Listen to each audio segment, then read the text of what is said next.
कमलामुखलोलाक्ष पुण्डरीकशुभावः दुर्वासाः कपिलो भौमः सिन्धुसारङ्गसङ्गमः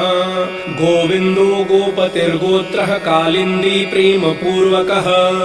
गोपस्वामी गोकुलेन्द्रो गोवर्धनवरप्रदः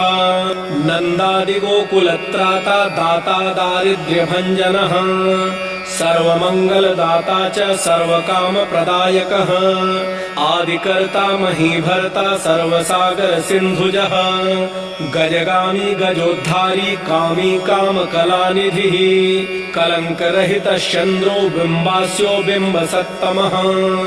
मालाकारः कृपाकारः कोकिलास्वरभूषणः